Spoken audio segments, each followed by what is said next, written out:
અહેમદાબાદ મિત્ર ન્યૂઝમાં આપનું સ્વાગત છે।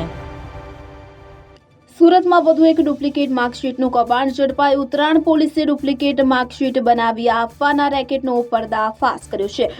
પોલીસે જુદી જુદી બે ઓફિસોમાં દરોડા પાડી ઢગલાબંધ માર્કશીટ જપ્ત કરી છે। 6 સામે ગુનો નોંધી 3 આરોપીની ધરપકડ કરી છે।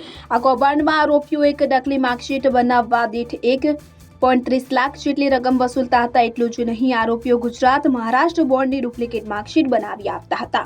સુરત શહેર ડુપ્લિકેટ માર્કશીટ અને દસ્તાવેજી પુરાવા બનાવવા માટેનું એપી સેન્ટર બની રહ્યું હોય તેમ વધુ એક ઘટના સામે આવી છે। હજુ તો સુરતના સિંગણપોર વિસ્તારમાંથી ઝડપી પાડવામાં આવ્યું।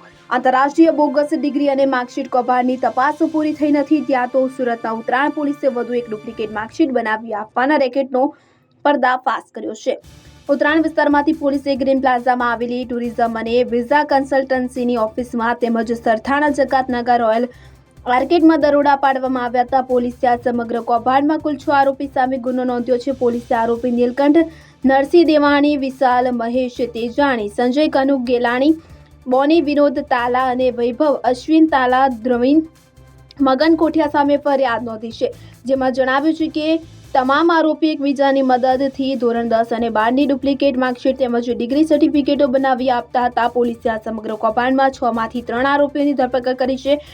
પોલીસે ધ્રુવીન મગન કોઠિયા, વિશાલ તેજાણી અને સંજય ગેલાણીની ધરપકડ કરી છે, જ્યારે આ સમગ્ર કૌભાંડના મુખ્ય બે આરોપી નીલકંઠ કેનેડામાં જ્યારે બોની તાલા યુકે છે, જ્યારે બોનીનો ભાઈ વૈભવ તાલા પણ સુરતમાં નથી। પોલીસે આ ત્રણેય આરોપીઓને વોન્ટેડ જાહેર કર્યા છે, જ્યારે પકડાયેલા ત્રણેય આરોપીઓને ધરપકડ બાદ કોર્ટમાં રજૂ કર્યા હતા અને આગામી 6 દિવસ સુધીના રિમાન્ડ પોલીસે મેળવ્યા છે। અહેમદાબાદ મિત્ર ન્યૂઝની યુટ્યુબ ચેનલને સબસ્ક્રાઇબ કરો અને બેલ આઇકોન જરૂરથી દબાવો, જેથી દરેક મહત્ત્વના વિડીયોની નોટિફિકેશન તમને મળતી રહે।